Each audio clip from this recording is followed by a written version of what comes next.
नमस्कार। बिहार की बात में आपका स्वागत है। मैं हूं पंकज कुमार। इस खास पेशकश में हम आपको बताने जा रहे हैं कि आखिरकार पप्पू यादव ने क्यों कहा कि कांग्रेस आरजेडी से अलग होकर के अकेले चुनाव लड़े तो बहुत सारी पार्टियों के दुकान बंद हो जाएंगे। उनका कहने का आशय क्या है? सवाल ये उठता है कि पप्पू यादव कांग्रेस के प्रवक्ता के तौर पर या कांग्रेस नेता के तौर पर यह बयान नहीं दे रहे हैं, लेकिन गंभीर सवाल यह उठता है कि जिस तरीके से कांग्रेस नेताओं से उनकी नजदीकी देखी जा रही है और कांग्रेस दफ्तर में बुला करके उन्हें बाकायदा कांग्रेस में शामिल कराया गया था, उसको देखते हुए यह कहा जा सकता है कि आखिरकार पप्पू यादव किस बात को लेकर के कांग्रेस को मनाने में लगे हुए हैं। क्योंकि पप्पू यादव ने अपनी मंशा जाहिर कर दी, बोल वो रहे थे जन स्वराज पार्टी के बारे में, लेकिन विकल्प के तौर पर कौन सी पार्टी हो सकती है, इस पर पप्पू यादव का जवाब था कि अगर कांग्रेस अकेली चुनाव लड़ ले तो बहुत सारी पार्टियों के दुकान बंद हो जाएंगे। पप्पू यादव इशारों इशारों में बहुत कुछ कह गए, लेकिन सवाल यह उठता है कि क्या कांग्रेस अकेले चुनाव लड़ने का बिहार में दम दिखाएगी? क्योंकि अंदर खाने इस बात की चर्चा बहुत जोरों पर है। पिछले 25 सालों में कई सारे कांग्रेस के वफादार सिपाही और वफादार नेता ने कांग्रेस का साथ इसलिए छोड़ दिया कि कांग्रेस लगातार आरजेडी के साथ मिलकर चुनाव लड़ती रही है। कांग्रेस लगातार लालू प्रसाद की मेहरबानी पर बिहार में जगह बनाने की कोशिश करती रही है, इसलिए कई सारे कांग्रेस के दिग्गज नेताओं ने कांग्रेस का साथ छोड़ दिया। लेकिन अब पप्पू यादव जिस तरीके से कांग्रेस को अकेले चुनाव लड़ने की सलाह दे रहे हैं, उसके मायने क्या है, हम समझने का प्रयास करेंगे और अंदर की राजनीति क्या है वो भी हम बताने का प्रयास करेंगे। लेकिन आइए पहले आपको सुनाते हैं कि पप्पू यादव क्या कुछ कह रहे हैं, उसके बाद हम शुरू करेंगे चर्चा, क्योंकि हमारे साथ जुड़ेंगे कुछ मेहमान जिनसे हम आपका परिचय कराएंगे। लेकिन आइए पहले सुनते हैं पप्पू यादव क्या कह रहे हैं। और मैं तो कहूंगा कि कांग्रेस को निर्णय लेना चाहिए। कांग्रेस यदि अकेला चलने का निर्णय ले ली तो मैं आपको यह गारंटी के साथ कह सकता हूं, सारी दुकानें बंद हो जाएगी। लेकिन उस दौर में आप कांग्रेस की अकेले चलने की बात कर रहे हैं, जिस दौर में कांग्रेस सबसे बड़ा पैरविकार पार्टी है गठबंधन की मजबूती को लेकर। देखिए, लोकसभा का राजनीति और विधानसभा की राजनीति बिल्कुल डिफरेंट है। जब तक कांग्रेस आरजेडी के साथ गठबंधन में रहेगी, मेरा व्यक्तिगत मानना है, मैं कांग्रेस के लिए नहीं कह रहा हूं, तब तक एक नए विकल्प की उम्मीद आप नहीं कर सकते हैं। लोग अपेक्षा रखते हैं एक नए विकल्प की, और उसमें कांग्रेस को बिना जाति धर्म की पार्टी देखते हैं। प्रशांत जी रिटायर उन लोगों को इकट्ठे किए हैं जिन लोगों ने पूरा लूटा है, डीएम एसपी सब लोगों ने, और उन लोगों को जितने बालू शराब माफिया, बड़ा बड़ा माफिया है, जिनको किसी पार्टी का टिकट नहीं मिलेगा, वो प्रशांत जी के साथ चले जाएंगे। तो निश्चित रूप से दो पार्टी के बीच में तीसरी पार्टी कोई भी यह कहेगी कि हम तो मुख्यमंत्री और पीएम बनाते हैं, पैसा मेरे पास है, एमएलए आपको हम बनाने को तैयार हैं, जब हम मुख्यमंत्री बनाते हैं तो एमएलए आपको क्यों नहीं बना सकते। तो ऐसे लोग जो बेरोजगार बैठे हुए हैं, जिनका कोई जगह नहीं है, तो वो प्रशांत जी के साथ जुड़ गए, और जिनको दोनों जगह टिकट नहीं मिलेगा तो प्रशांत जी के साथ जुड़ जाएंगे। तो ये आपने सुना, पप्पू यादव बोलते बोलते बोल गए, और पप्पू यादव ने जो कह दिया कि दुकानें बंद हो जाएंगी। सवाल ये उठता है किसकी दुकानें बंद हो जाएंगी, और कांग्रेस अगर अकेली नहीं लड़ेगी तो विकल्प के तौर पर कुछ बचता नहीं है। दरअसल पप्पू यादव कहना चाह रहे हैं कि कांग्रेस को अकेले चुनाव लड़ना चाहिए, यह मेरा व्यक्तिगत राय है, व्यक्तिगत मशवरा है। और पप्पू यादव बतौर इंडिपेंडेंट चुनाव लड़े भी, जीते भी। विधानसभा चुनाव में भी रुपौली से इंडिपेंडेंट प्रत्याशी ही चुनाव जीता है। राहुल गांधी की पद यात्रा सीमांचल में हुई थी और बहुत जबरदस्त रिस्पांस मिला था। ऐसे में पप्पू यादव कहना क्या चाह रहे हैं? दरअसल कहीं कांग्रेस के भीतर इस तरह की सोच चल तो नहीं रही है कि अब बिहार में कांग्रेस पार्टी को अकेले मैदान में आना चाहिए, क्योंकि अगर अपने जनाधार को पुख्ता और मजबूत करना है तो निश्चित तौर पर कांग्रेस पार्टी को अकेले चुनाव लड़ना चाहिए।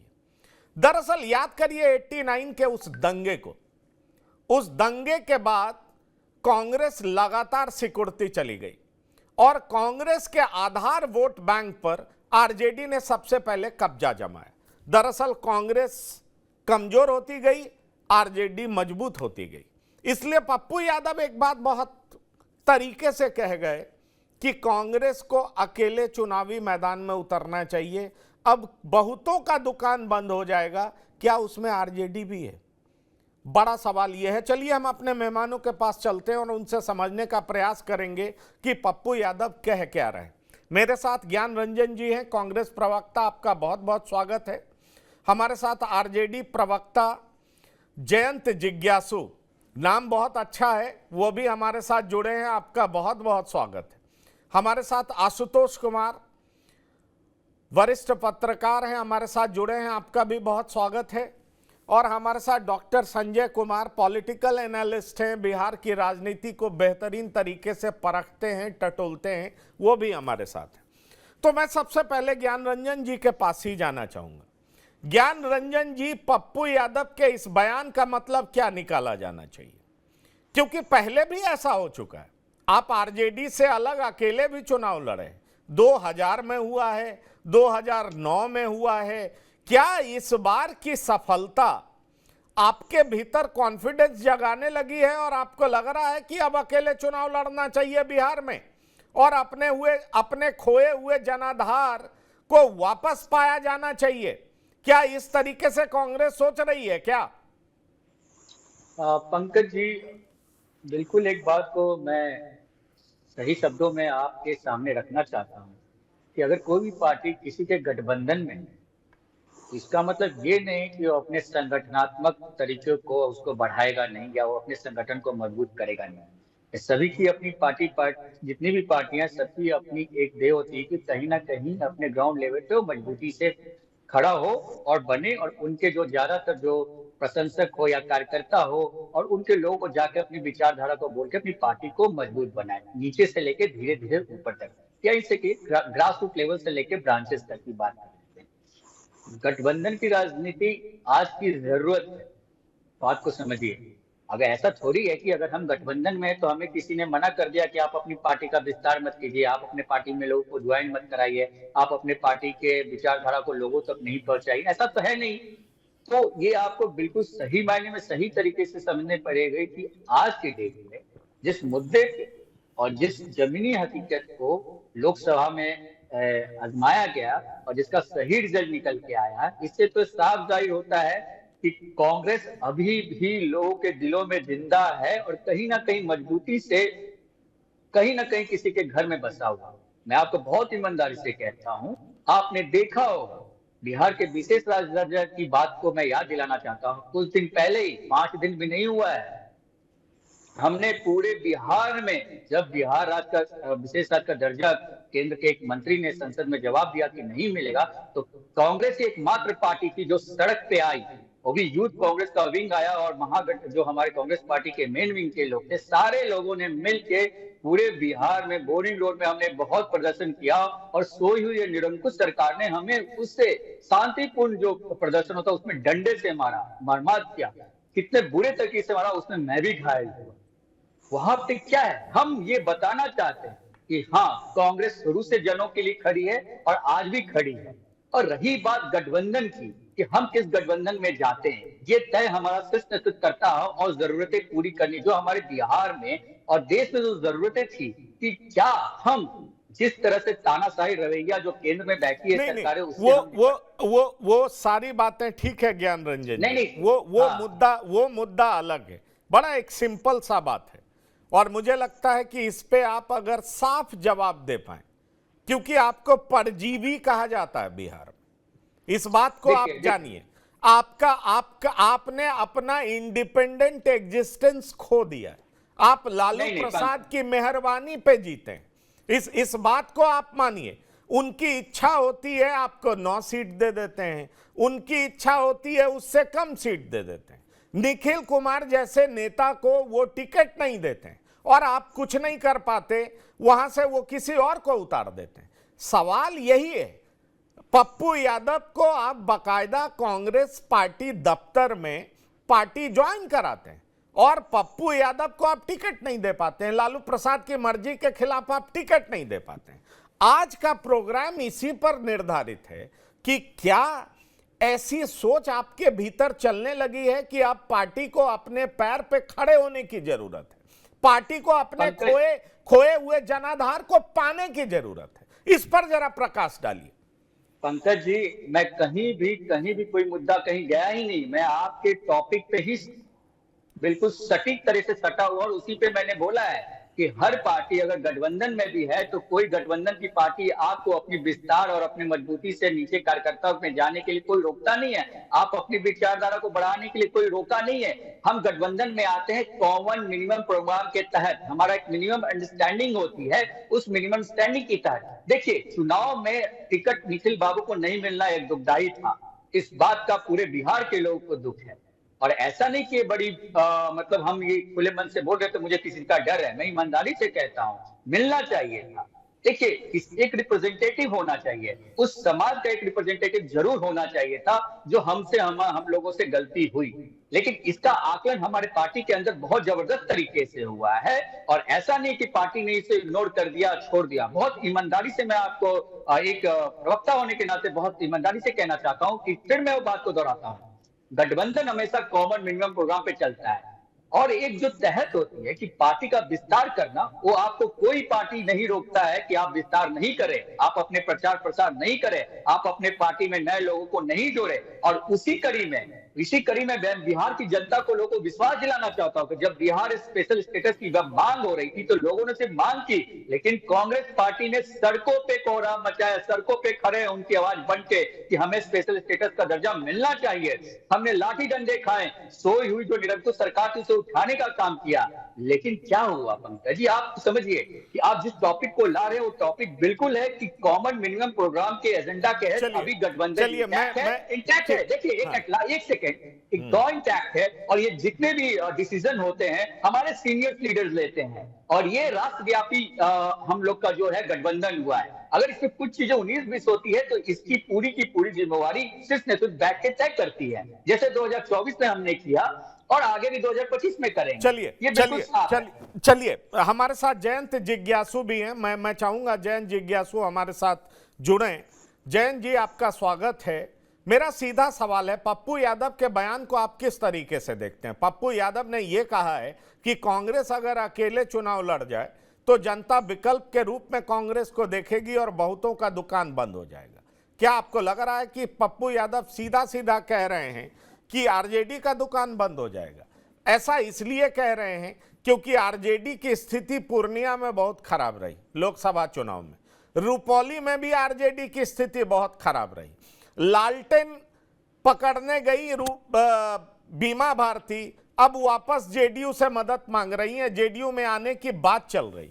क्या आपको ऐसा लग रहा है कि पप्पू यादव जो कह रहे हैं वो सीधा सीधा ये कह रहे हैं कि अब मुसलमान कांग्रेस की तरफ देख रहा है, दलित कांग्रेस की तरफ देख रहा है और अगर ये दोनों आ गए तो सवर्ण भी इधर आ जाएंगे, इसलिए पप्पू यादव कह रहे हैं कि कांग्रेस को अकेले चुनावी मैदान में उतरना चाहिए, आरजेडी की दुकान बंद हो जाएगी? क्या कहना चाहते हैं आप? जयंत जिज्ञासु, क्या आप मुझे सुन पा रहे हैं? जी। राजनीति सिर्फ अंक गणित नहीं है। राजनीति में इलेक्टोरल उतार चढ़ाव होते रहता है, लेकिन एक लंबे समय से हम सब लोग एक पार्टी के रूप में बिहार के लोगों के दुख दर्द में शरीक रहे हैं और हमारे नेता का अपना एक सिद्धांत है, जो संविधान की मूल भावना है उसके अनुरूप वो चलते हैं, काम करते हैं। अब भविष्यवाणी वगैरह सब करने वाले लोग राजनीति में अगर हैं तो मेरा उन सब बातों पर कोई रिएक्शन नहीं है। लोगों को इस तरह की बातें करने का, अपने मन की तरह तरह की भावनाओं को लोगों के सामने रखने का अधिकार है, डेमोक्रेसी इसी का नाम है। लेकिन कांग्रेस पार्टी का जहां तक ताल्लुक है, तो हम लोगों का एक लंबे समय से गठबंधन रहा है। कांग्रेस पार्टी में टूट हो गई सोनिया गांधी जी के विदेशी मूल के सवाल पर। इस देश में कांग्रेस पार्टी को छोड़कर अगर किसी और दल ने सबसे आगे बढ़ चढ़कर सोनिया जी के बचाव में और बचाव किया है, जो इस देश की तासीर है उसके हिसाब से जबरदस्त तरीके से भारतीय जनता पार्टी को लताड़ने का काम किया, तो उस शख्स का नाम लालू प्रसाद। सारी कन्वर साहब हों, शरद पवार जी हों, सारे लोग कांग्रेस पार्टी से अलग हो गए। तो आज की तारीख में हमारे सामने सवाल वो नहीं है, हमारे सामने सवाल है कि इस देश को आइन के दायरे से बाहर जो लोग चलाना चाहते हैं उनका चौतरफा मुकाबला हम कैसे करें। और उसके लिए जरूरी है कि हम इस गठबंधन को और व्यापक स्वरूप दे सकें देश भर के अंदर, और हमारी उसी में पूरी तरह से ऊर्जा लगी हुई है।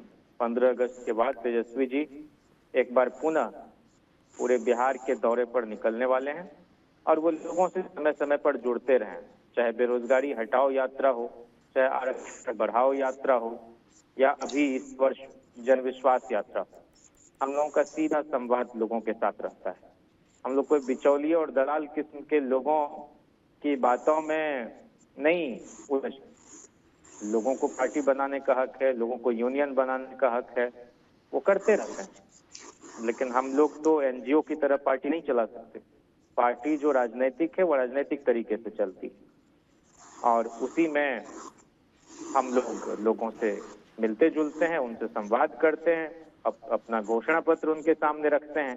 कई बार समर्थन मिलता है, कई बार अपेक्षित समर्थन नहीं भी मिलता है, लेकिन आज की तारीख में हम बिहार की सबसे बड़ी पार्टी है विधानसभा में, और 2025 में भी हम अपने प्रदर्शन को और बेहतर ही करेंगे।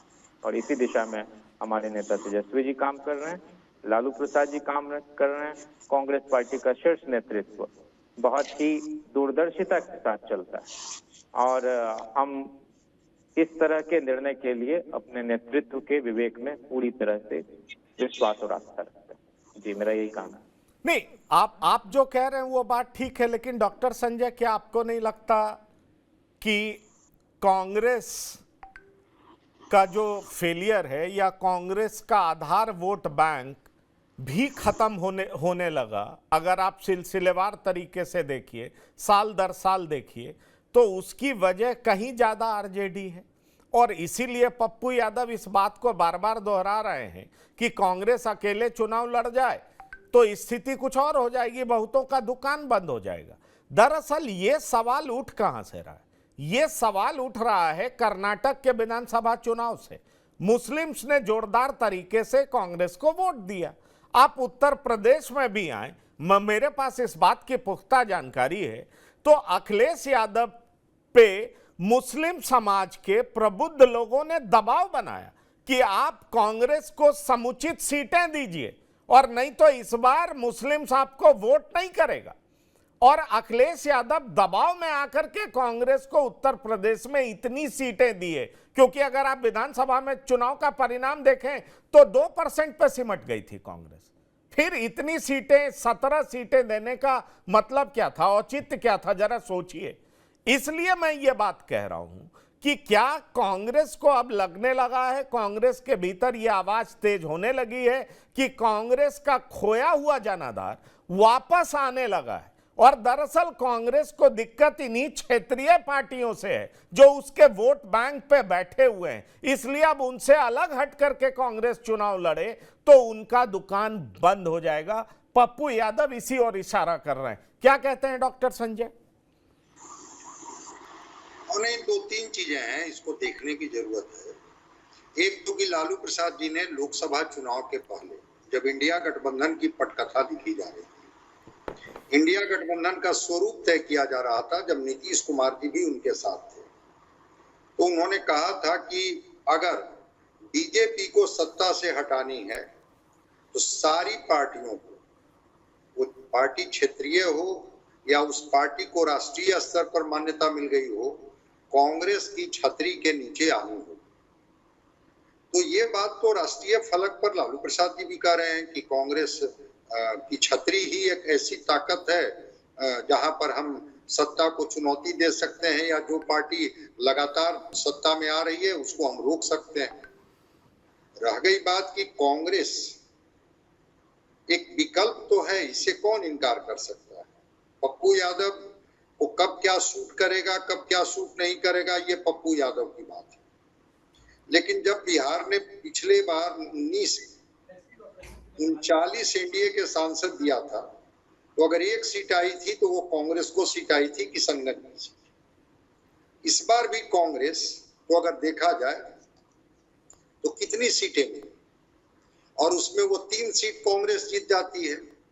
अगर पप्पू यादव को भी मान लिया जाए जिस तरह से वो कांग्रेस की बात कर रहे हैं, तो 4 लोकसभा की सीटें कांग्रेस के साथ खड़ी है, दिखती है।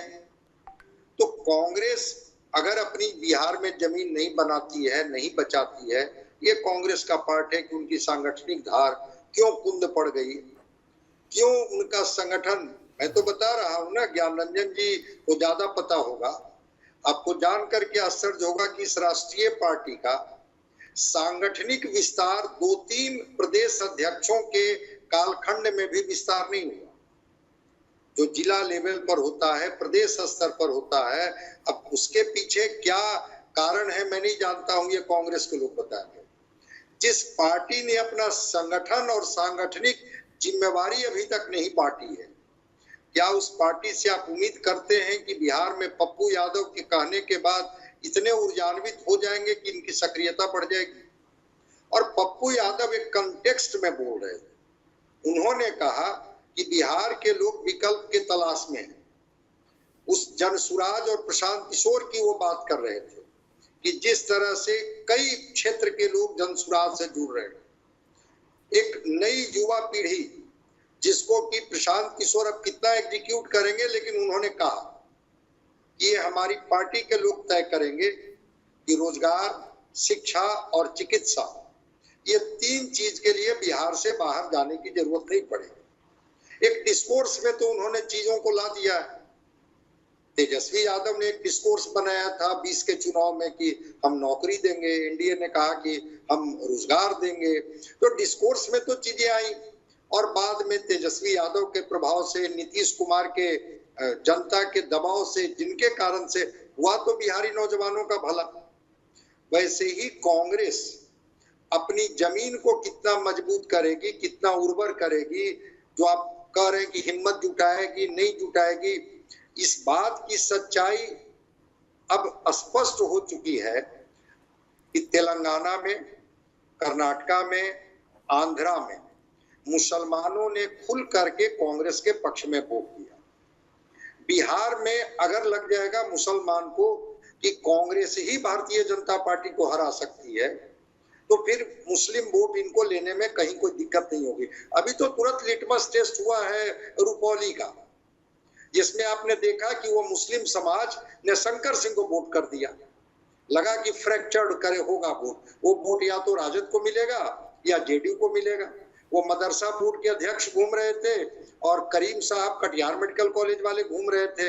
लोगों ने नकार दिया उनको, न जेडीयू को वोट किया न आरजेडी को वोट किया।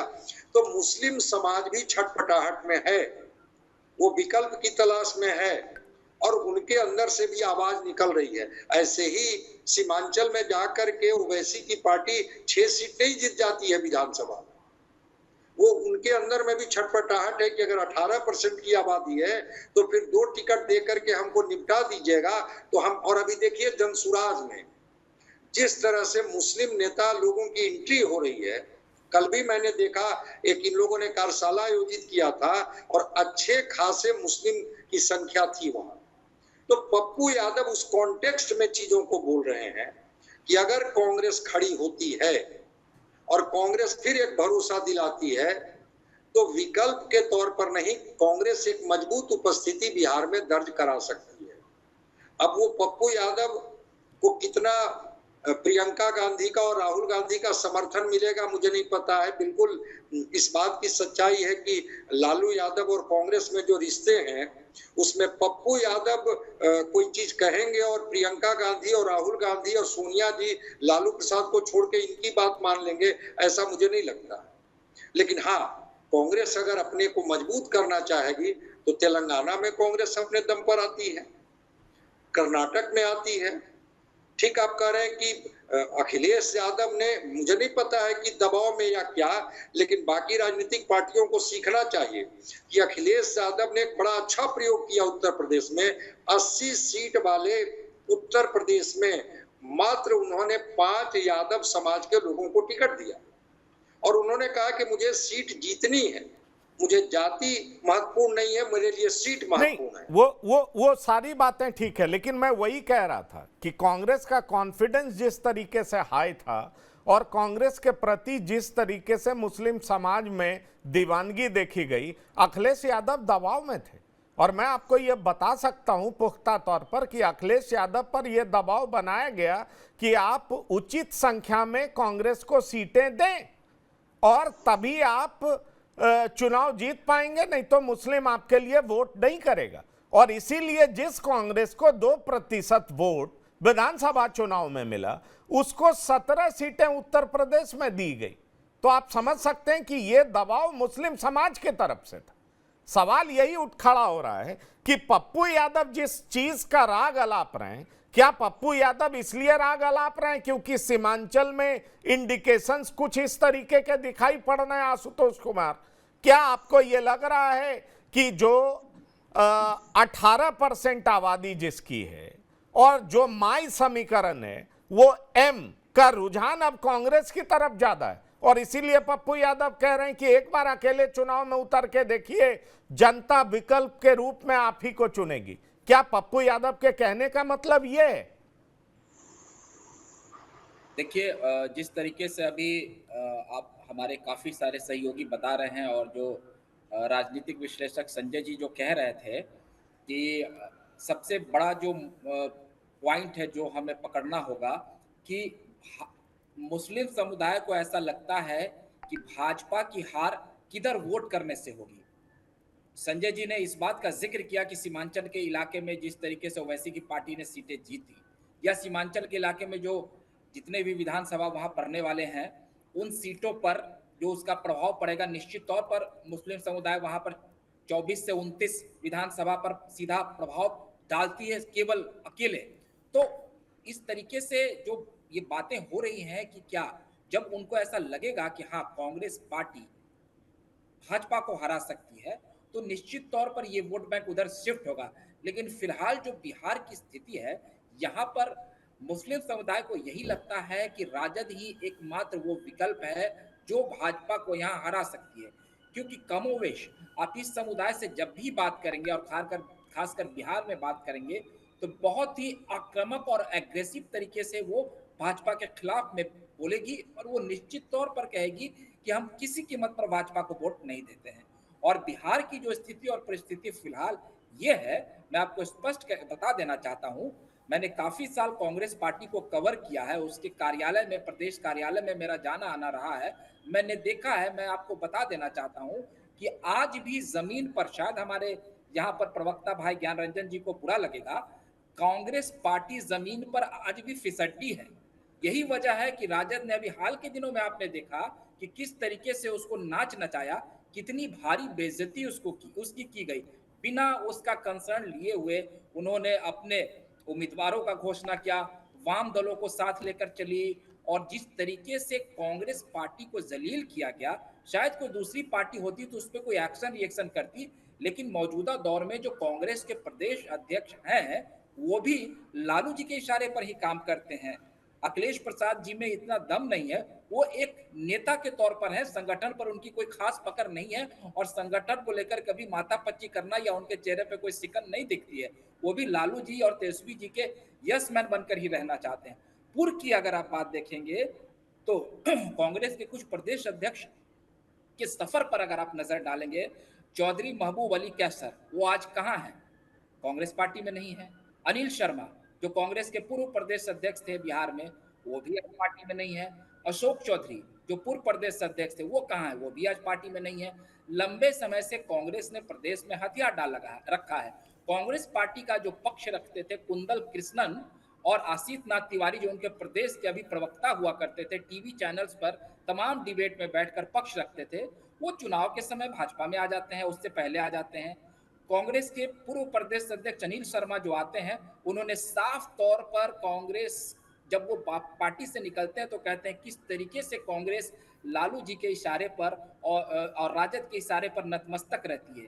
कांग्रेस पार्टी का यहाँ संगठन का कोई आधार नहीं। अगर इनका जो महिला विंग होगा उनकी कमेटी की अगर आप मांग कर दें, और लंबे समय से प्रदेश में कांग्रेस की कार्यकारिणी कमेटी भी लंबित थी, कांग्रेस के जो भी प्रभारी यहाँ आते हैं उनके सामने यहाँ मारपीट और हाथापाई हमेशा चुनाव के दौर में हमने देखा है। और टिकट बंटवारे को और उसके हेर फेर को लेके तमाम तरह की बातें मीडिया में सुर्खियां बनती रहती थी। और आज भी कांग्रेस पार्टी का प्रदेश में कोई भी एक चेहरा नहीं है, कोई ना दलित में बड़ा चेहरा है, ना अकलियत में बड़ा चेहरा है, ना ही कोई सवर्ण में बड़ा चेहरा है जो एक मास लीडर हो या कोई खुलकर अपनी बात भी रख सके। और पप्पू यादव एक अपने आक्रामक तेवर के रूप में जाने जाते हैं, तो उनके आने से राजद को थोड़ा लगा, वो अकेले एक बहुत ही उनका जो राजनीति करने का अंदाज है काफी आक्रामक है, तो तेजस्वी यादव को थोड़ा लगा कि पप्पू यादव कुछ गोलबंदी कर सकते हैं। तो वहीं पर जो बातें मीडिया में वो देखिए वो सारी बातें, लेकिन एक बात तो निकल करके आती है ना कि कांग्रेस इस तरीके से सरेंडर की हुई है कि अपने बड़े नेताओं को आरजेडी के दबाव में किनारा कर देती है। कांग्रेस पप्पू यादव के साथ खड़ी नहीं होती है। कांग्रेस जो है कन्हैया कुमार को टिकट नहीं देती है। कन्हैया कुमार बिहार से चुनाव लड़ना चाहते हैं पर चुनाव लड़ नहीं पाते हैं। हालत यह होती है कि आरजेडी के नेता तेजस्वी यादव कन्हैया कुमार के साथ स्टेज शेयर करने से भी बचते हुए दिखाई पड़ते हैं और कांग्रेस कुछ नहीं कर पाती है। सवाल यह है कि ये कांग्रेस इसलिए कुछ नहीं कर पाती थी क्योंकि कांग्रेस को लगता था कि हमारा उत्तर भारत में कुछ बचा नहीं है, लेकिन अब कांग्रेस को लगने लगा है कि नहीं, हम रिवाइव कर सकते हैं, हम रिवाइवल मोड में हैं। इस तरह की बात उठ रही है और इस तरह की बात अगर उठ रही है, भले ही इसको जोर शोर से फैला रहे हो पप्पू यादव, लेकिन यह बात तो उठने लगी है कि कांग्रेस फिर से पुनर्जीवित हो सकती है। क्योंकि हमें यह नहीं भूलना चाहिए 89 का भागलपुर दंगा, जिसके बाद राजद के मुस्लिम कार्ड में कांग्रेस ऐसी फंसी कि 1990 का चुनाव बुरे तरीके से हारी और फिर बिहार की सत्ता में कांग्रेस का दौर यहां से समाप्त हुआ और लालू प्रसाद का दौर शुरू हो गया। अब कई लोग ऐसा, आप जितना भी नाम गिना रहे थे आशुतोष जी, आखिरकार उन्होंने कांग्रेस का साथ क्यों छोड़ा? इसलिए क्योंकि उनका यह आरोप था कि पार्टी को लालू प्रसाद के यहां गिरवी रख दिया गया। टिकट भी लालू प्रसाद तय करते हैं किसको देना है किसको नहीं देना है। और अभी बहुत सही डॉक्टर संजय ने कहा कि कितने सारे प्रदेश अध्यक्ष आए और संगठन का चुनाव नहीं हो पाए। तो सवाल ये उठता है ज्ञान रंजन जी कि अब आप सड़क पे दिखने भी लगे हैं। कुछ दिन पहले आपका स्वागत लाठी और डंडे से भी होने लगा है। क्या अब आप अपने पार्टी के प्रचार प्रसार के लिए जगह तो हैं, लेकिन क्या आप में इतनी हिम्मत आने लगी है कि अब आप अकेले लड़ना चाहते हैं या अभी भी परजीवी ही बने रहेंगे? देखिए, अकेले लड़ना और गठबंधन में लड़ना, परजीवी तो कौन है? देश के प्रधानमंत्री भी आज परजीवी पे ही सहारे पे प्रधानमंत्री बने हुए हैं। तो देश की जो जरूरत है वो गठबंधन की जरूरत है जो शीर्ष नेतृत्व तय करेगी। लेकिन हाँ, एक बात मैं फिर बोलता हूँ जो कि बहुत इंपॉर्टेंट है और सारे राजनीतिक पार्टी पे लागू करती है कि हम गठबंधन में रहते हुए अपनी पार्टी का विचार, प्रचार, प्रसार और विस्तार करने से कोई नहीं रोकता। ये आपकी जिम्मेवारी है, आपकी मतलब कि संगठन में जो शीर्ष नेतृत्व में बैठे उनकी जिम्मेवारी बनती है, हर एक कार्यकर्ता की जिम्मेवारी बनती है। और बहुत जल्द, मतलब जिस तरह से अगर हम आपको सड़कों पे दिखे हैं, अब कहीं ना कहीं जल्द से हमारा बहुत मजबूत संगठन आपके सामने भी आएगा। जो एक संगठनात्मक जो शक्ति होती है वो भी आपको दिखेगी। क्योंकि आपको ये बता दो, बिना संगठन के हम कोई भी प्रदर्शन भी नहीं कर सकते। ये हमारे पास है, भले ही आप लोग जो कह ले, लेकिन कांग्रेस ऐसी वस्तु है कि आज भी खड़ी हो गई है। और मैं आपको विश्वास दिलाता हूं, सिर्फ देश में ही नहीं, हर जगह, हर कोने में कांग्रेस के लिए जो फैक्टर्स है, जो माइंडसेट है, वो लोगों को लग गया है कि देश को कांग्रेस ही चला सकती है। और हमारे नेता राहुल गांधी ने फिर कहा, कई बार कहा है कि डरो मत। तो डरने का जो चक्रव्यूह से हमें निकलना है, मैं आपको ईमानदारी से कहता नहीं, हूं पर आप डर तो रहे हैं, आप डर तो रहे हैं, आप संगठन का चुनाव करवा नहीं पाते हैं अपने आप सुन लीजिए, मेरा सवाल सुन लीजिए और आप जवाब दीजिए, मैं आपको बहुत प्रॉपर टाइम दूंगा। आप अपने संगठन का चुनाव करा नहीं पाते हैं, आप अपने जनाधार वाले नेता के साथ खड़े हो नहीं पाते हैं, लालू जी नाराज होते हैं, आप पप्पू यादव का साथ छोड़ देते हैं। एक दिन पहले पप्पू यादव को प्रियंका गांधी बुलाती हैं, प्रदेश कार्यालय में उनको आप बढ़िया अंगोछा गमछी ओढ़ाते हैं और कहते हैं कांग्रेस के सदस्य हो गए, और 2 दिन बाद उनका साथ छोड़ देते हैं। उसी दिन लालू प्रसाद जी बीमा भारती को टिकट दे देते हैं और आप कुछ बोल नहीं पाते हैं। कन्हैया कुमार बेगूसराय से चुनाव लड़ना चाहते हैं, आप उनको दिल्ली में टिकट पकड़ा देते हैं, जहां की सड़कों पे उन्होंने कभी कोई काम नहीं किया। अब ये बताइए कि अगर आपकी स्थिति अभी भी वैसी ही बनी रहेगी तो आप अपने संगठन का विस्तार कैसे करिएगा? ये केवल कहने के लिए राजनीतिक स्टेटमेंट हो सकता है, एक चेहरा तो चाहिए ना आपको। और तो और, क्या आपने वो स्टेटमेंट, आपको याद होगा कि श्री कृष्ण मेमोरियल में एक क्या हुआ था, मुझे लगता है डॉक्टर संजय बेहतर बता पाएंगे। हाँ, कांग्रेस पार्टी ने लालू प्रसाद जी को चीफ गेस्ट के तौर पर बुलाया था और लालू जी ने कह दिया कि अखिलेश सिंह को राज्यसभा हमारे फोन पे भेजा गया है, हमने सोनिया गांधी को फोन किया और राज्यसभा का सदस्य बन गए। तो आपके राज्यसभा में कौन चुना जाएगा, ये भी अगर लालू जी डिक्लेयर करेंगे, ये भी लालू जी तय करेंगे, तो आप किस दम पर अपने अकेले चुनाव लड़ पाएंगे? जरा मैं चाहूंगा इसका जवाब दीजिए आप। देखिए पंकज जी, जितने सवालों आपने पूछा उसी सिलसिलेवार तरीके से मैं इसका जवाब देता हूँ। क्या कांग्रेस में ही पार्टी छोड़ के लोग गए हैं? क्या जेडीयू के लोग नहीं छोड़ के गए हैं? भारतीय जनता पार्टी के लोग पार्टी छोड़ के दूसरे पार्टी में नहीं गए हैं क्या? कैसी बात कर रहे हैं? आज के डेट में सबसे बड़ा भस्मासुर अगर कोई पार्टी है तो भारतीय जनता पार्टी है, जो क्षेत्रीय दलों को खा जाती है।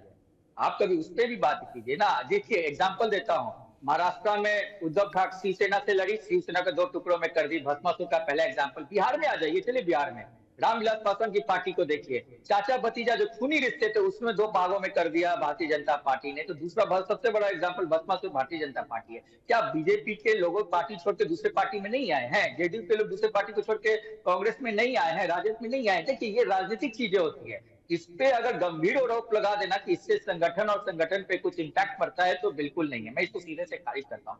तीसरी इंपॉर्टेंट बात जो आपकी बात में है वो समझ में आता है कि हाँ, कांग्रेस के लिए आपके कहीं ना कहीं दिल में जगह है, जो आप इतने दर्द से आके ये सवाल पूछे, तो मैं उतना ही प्यार से आपके सवालों को बहुत सहजता से स्वीकार करता हूं। मैं कहता हूं कि हम लोग बहुत ही प्रदेश नेतृत्व के लीडरशिप में बहुत सारी चीजों की हम लोग ने किया है, बहुत मजबूती से चीजों को संगठनात्मक तौर पे लाए हैं। भले हम कागज पे नहीं आए हो, लेकिन ऑलरेडी चीजें बटी हुई है। और जिसका सबसे बड़ा जीता जागता एग्जाम्पल है कि यूथ कांग्रेस को एक डायरेक्शन पे बोला गया, जो बिहार के धरती पे यूथ कांग्रेस जैसा प्रदर्शन बिहार कांग्रेस ने किसी पार्टी ने नहीं बॉर्डरिंग रोड में किया होगा, और शांतिपूर्ण प्रदर्शन था। और जिस तरह से सरकार ने लाठी मारी वो सबको पता है। तो मैं बताना चाहता हूं कि कागज पे हम नहीं है, लेकिन आज के तौर पे कांग्रेस पार्टी का जितना आप देखता हो कि हमने इलेक्शन के बाद 5 प्रदर्शन किए, इनकम टैक्स गोलंबर पे 3, एक नहीं, चलिए ये मुझे लगता है ये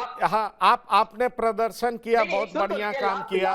लास्ट सवाल का जवाब लीजिए, सुन तो लीजिए। संगठन की मजबूती किससे दिखती है? आप कोई काम कीजिएगा तब ना, कि पेपर में लिस्ट बना देने। अरे नहीं, तो आप अध्यक्ष चुन नहीं पाइएगा, जिले के स्तर पे चुनाव करा नहीं पाइएगा, संगठन की मजबूती, अपना नेता के साथ खड़े नहीं हो पाइएगा, आप मजबूत कैसे हैं?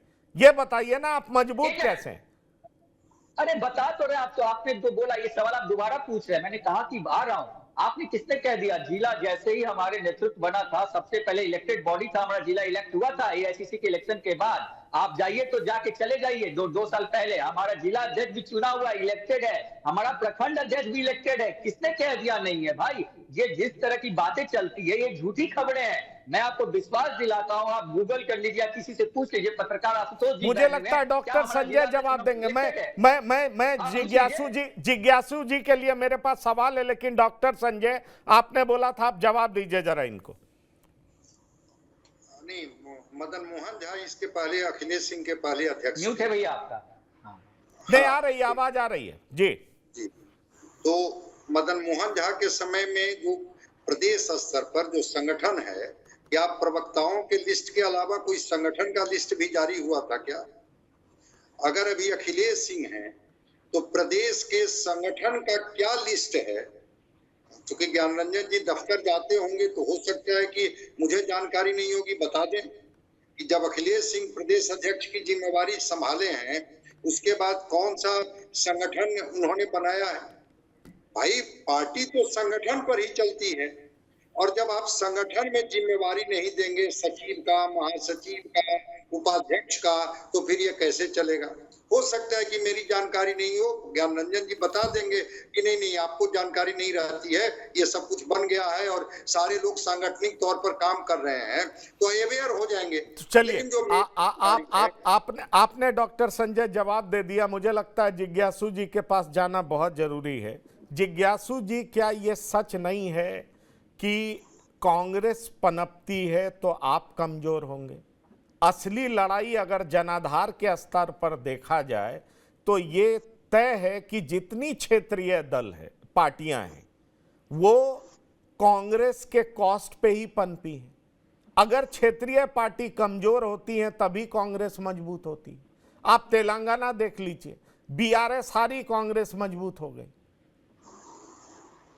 और यही डर तमाम क्षेत्रीय पार्टी को इस स्थिति में ला करके छोड़ता है कि कांग्रेस को कभी भी इतनी जगह नहीं देनी है जिससे कांग्रेस का फिर से रिवाइवल हो जाए।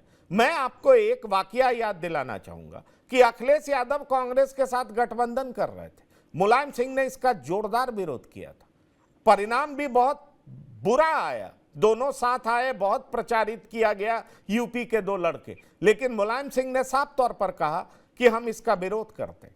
तो सवाल यह उठता है कि आप खुद चाहते हैं कि कांग्रेस ऐसी डरी मरी स्थिति में रहे जिससे वो कभी सिर उठाने की स्थिति में रहे नहीं और आपका वोट बैंक जस का तस बना रहे। क्या कहना चाहते हैं? देखिए, इतिहास के किसी एक मोड़ पर हमेशा के लिए नहीं खड़ा रहा जाता है।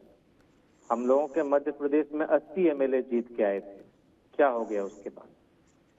तो ऐसे बहुत सारे सूबे हैं जहां कांग्रेस पार्टी और भारतीय जनता पार्टी सीधे सीधे मुकाबले में, और बहुत सारी ऐसी जगहें हैं जहां पर हम लोग एक समन्वय के साथ गठबंधन में चुनाव लड़ते हैं और बेहतर प्रदर्शन करने की कोशिश करते हैं।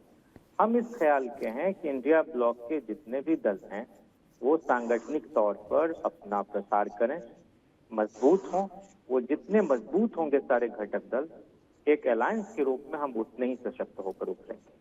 इसलिए हमारी पूरी शुभकामना है कांग्रेस ही नहीं, सारे घटक दल के नेताओं को, उनके संगठन के अध्यक्षों को, कि वो अपनी जड़ों को और ज्यादा फैलाएं, मजबूत करें।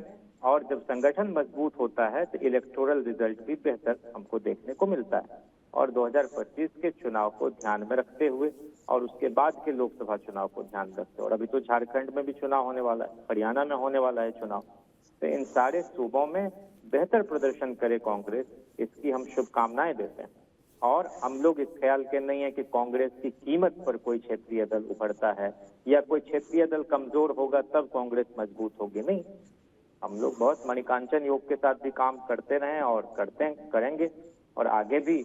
आपको 2004 में यूपीए की सरकार कैसे बनी, और 2009 में कुछ लोग आ गए और इसी तरह की भावना को उभारा कि नहीं नहीं नहीं, कांग्रेस पार्टी को यूपी में खड़ा होना चाहिए, कांग्रेस पार्टी को बिहार में अपने बूते खड़ा होना चाहिए, और वो सारे सलाह देने वाले लोग आज भारतीय जनता पार्टी की शरण में चले गए। तो राहुल गांधी जी भी बहुत स्पष्ट हैं इस बात को लेकर कि वैचारिक दृढ़ता और प्रतिबद्धता जिन साथियों में है उनका स्वागत है कांग्रेस पार्टी के अंदर, और जिनको जाना हो छोड़ के लोभ लालच, फौरी तौर पर जिनको इधर उधर, जिनको बहुत ज्यादा घूमने का और पैर में चक्र लगाने की एक फितरत है, वो जितनी जल्दी चले जाएं उतना अच्छा। और हम लोगों की पार्टी में भी आवाजाही कुछ लोगों की लगी रहती, कुछ लोगों को लालू प्रसाद जी टिकट देकर जितवाए और 1 साल नहीं हुआ कि भारतीय जनता पार्टी से पैसे लेकर सब जगह जो है खड़ा कर दिया। 2015 का चुनाव आपको ध्यान में ही, और क्या क्या भविष्यवाणी उस समय भी करते थे कि तेजस्वी और तेज प्रताप अगर जीत के आ जाएंगे तो मैं राजनीति छोड़ दूंगा। तो ऐसे बड़बोले लोग तरह तरह की सलाह देते रहते हैं। अरे पार्टी फोरम है अपनी राय रखने का, राजनीति में व्यक्तिगत राय क्या होती है? अगर आप किसी संगठन से अपने आप को जोड़ के और राजनीति करने की इच्छा रखते हैं तो पार्टी फोरम पर भी कोई बात कह सकते हैं। तो मैं समझता हूं कि राजनीति करने वाले लोग इतने अपरिपक्व नहीं होते हैं। और भारत की राजनीति तो अद्भुत है। यहाँ आप टिकट कटाइएगा मेरठ का, अब पहुंच जाइएगा आप जो है मुरादाबाद, तो ऐसा कई बार होता है। तो इसलिए कोई फिक्स फॉर्मूला नहीं है और कोई कैलेंडर देखकर क्रांति नहीं होती और न तारीख देखकर राजनीति तय होती है। ये सतत चलने वाली प्रक्रिया है और ये सालों भर चलती है। गति थोड़ी बहुत धीमी तेज हो सकती है। तो मुझे लगता है कि हम सब लोग मिलजुल कर काम करेंगे और बिहार की उम्मीदों पर खरा उतरने की कोशिश करेंगे। और लोगों का भरोसा जिस तरह से हम लोगों पर है और आज जितना मजबूत विपक्ष है भारत की संसद में, तो हमें पूरा विश्वास है कि भारत की जो अब तक की स्वाधीनता आंदोलन की विरासत है और जो पुरखों ने हमारे जिस तरह के मुल्क का ख्वाब देखा है, इन बड़े और मौलिक प्रश्नों पर विचार करते हुए आगे बढ़े। मैं एक सवाल आपसे और लेना चाहूंगा। आप आरजेडी का पक्ष बहुत बेहतरीन तरीके से रखते हैं जिज्ञासु जी, मुझे ये बात एक्नॉलेज करना पड़ेगा। लेकिन मैं आपसे एक सवाल करना चाहूंगा कि 1998 में इसी कांग्रेस को आप 21 सीटें दिए थे और 2019-20 में इस कांग्रेस को 9 सीटों के लिए तरसना पड़ता है। आखिरकार इतनी गिरावट और इतनी खराब स्थिति के लिए जिम्मेदार कौन है?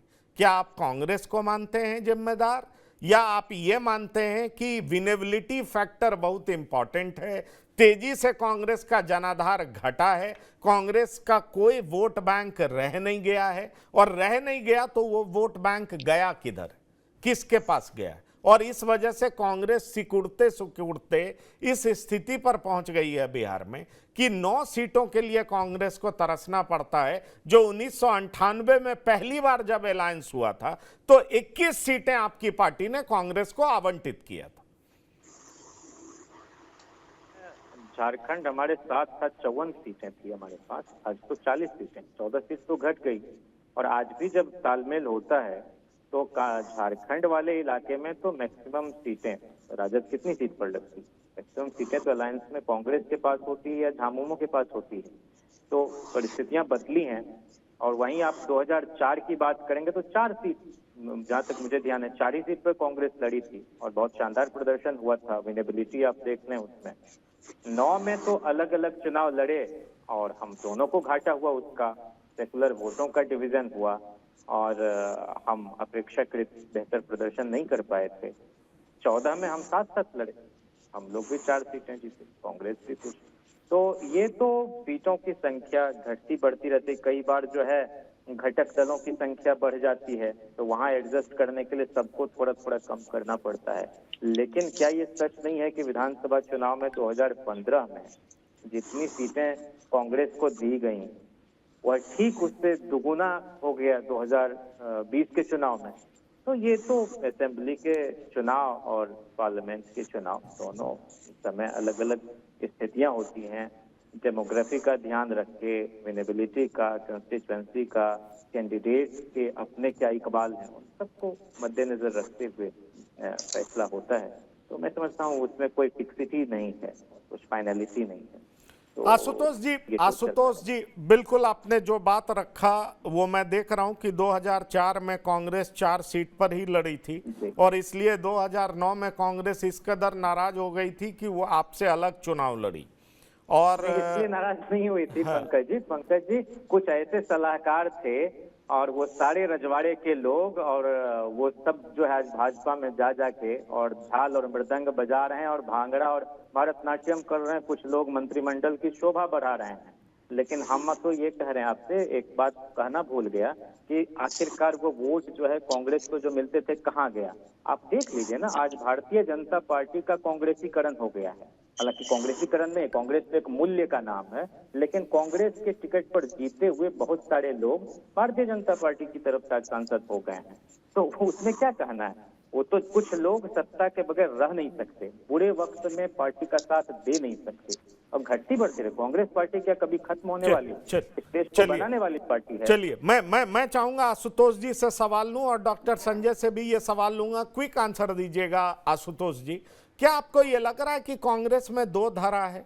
एक धारा ये चाह रहा है कि अब हम अकेले अपने पैर पे खड़े हों, और एक धारा ये चाह रहा है कि लालू प्रसाद के साथ ही चला जाए, क्योंकि कांग्रेस की ऐसी स्थिति नहीं है कि वो अकेले चुनाव लड़ सकेगी। मैं छोटा आंसर चाहूंगा आपसे।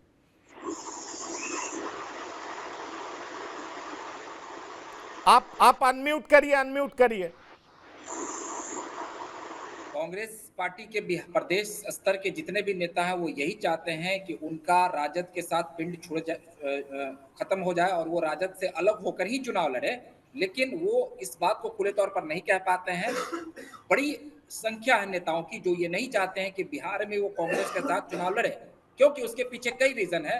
एक तो जो उनकी चुनाव लड़ने की इच्छा होती है, दूसरा संगठन का विस्तार और तमाम तरह की बात है। लेकिन खास बात यह है कि जो राजद परिवार है, लालू प्रसाद यादव है और तेजस्वी यादव है, वो कांग्रेस के किसी भी प्रदेश नेताओं को कोई कभी तवज्जो भी नहीं देते हैं। वो सीधे आला कमान से बात करते हैं और राहुल गांधी और सोनिया गांधी जी के ही इशारे पर प्रदेश का भविष्य भी तय होता है। इसीलिए प्रदेश के नेता बिल्कुल नहीं चाहते हैं कि राजद के साथ गठबंधन चले, लेकिन शीर्ष नेतृत्व अपनी राजनीतिक स्थिति को देखते हुए प्रदेश में राजद के साथ लगी हुई है। डॉक्टर संजय, क्या आपको लग रहा है कि पप्पू यादव कहीं ना कहीं कांग्रेस को यह समझाने में लगे हुए हैं कि अब वक्त आ चुका है, कांग्रेस को अपने पैर पे खड़ा होना चाहिए और अकेले चुनाव लड़ना चाहिए? अगर ऐसी स्थिति बनती है तो पप्पू यादव नेतृत्व संभालेंगे? पप्पू यादव की अपनी क्या ताकत है, इसको तो चुनाव में लोगों ने देख लिया लोकसभा में, कि वो प्रियंका गांधी और सोनिया गांधी के सामने पूरी अपनी पार्टी को शामिल करा देते हैं। वो जा करके लालू प्रसाद जी और तेजस्वी यादव जी से मिलते हैं और उसके बाद कांग्रेस एक तरह से गिड़गिड़ाते रहती है और आरजेडी टिकट दे देती है बीमा भारती को। तो इस सच्चाई को स्वीकार करना होगा कि प्रदेश के नेता क्या सोचते हैं, कांग्रेस के लोग क्या बिहार में सोचते हैं। उनके सोचने से कोई फर्क नहीं पड़ता है, वो सोचते रहे। सोनिया गांधी और राहुल गांधी जो तय करेंगे वही इन नेताओं को मानना पड़ेगा। तो चूंकि लालू प्रसाद जी सोनिया गांधी से बात करते हैं, राहुल गांधी जी से बात करते हैं और उनको बिहार की जो जमीनी हकीकत समझाते हैं, तो शायद उनका प्रभाव सोनिया गांधी और राहुल गांधी पर ज्यादा होता है। जो कांग्रेस के लोग हैं जो जाते हैं कहने की कांग्रेस ऐसे लड़ेगी वैसे लड़ेगी, तो कांग्रेस बिहार में बेहतर करके दिखाएगी, इनके ऐसे वैसे कहने का कोई मतलब नहीं है जब तक सोनिया गांधी और राहुल गांधी बिहार के लिए मन नहीं बनाते। चलिए, तो मुझे लगता है कि पप्पू यादव ने जो कुछ भी कहा हो, लेकिन जब तक कांग्रेस का शीर्ष नेतृत्व इस बारे में सोचेगा नहीं, तब तक कांग्रेस अकेले चुनाव लड़ने की सोचेगी नहीं। सवाल ये उठता है कि कांग्रेस के जो प्रदेश इकाई के जो नेता हैं वो भले ही चाहते हो कि कांग्रेस को अकेले चुनावी मैदान में होना चाहिए, लेकिन जब तक शीर्ष नेतृत्व से हरी झंडी नहीं मिल जाता तब तक कांग्रेस ऐसा करने में सफल नहीं होगी, ऐसा कर नहीं पाएगी। और इसलिए लालू प्रसाद के सहारे ही बिहार में पॉलिटिक्स करना होगा। और हमने लोकसभा चुनाव में देखा भी कि पप्पू यादव लाख हाथ पैर मारते रहे, कांग्रेस ने अपने केंद्रीय कार्यालय में उनका स्वागत भी किया, उनकी पार्टी का विलय भी कराया, लेकिन जब टिकट के लिए कांग्रेस को स्टैंड लेना था तो कांग्रेस ने लालू यादव का साथ दिया, ना कि पप्पू यादव का। बिहार की बात में इतना ही। आशुतोष जी आपका, जयंत जिज्ञासु आपका, ज्ञान रंजन जी आपका, डॉक्टर संजय कुमार आपका, आप तमाम लोगों का बिहार की बात में शिरकत करने के लिए बहुत बहुत धन्यवाद और शुक्रिया। तो बिहार की बात में इतना ही। ताजा तरीन खबरों के लिए आप लगातार देखते रहिए TV9। धन्यवाद, नमस्कार।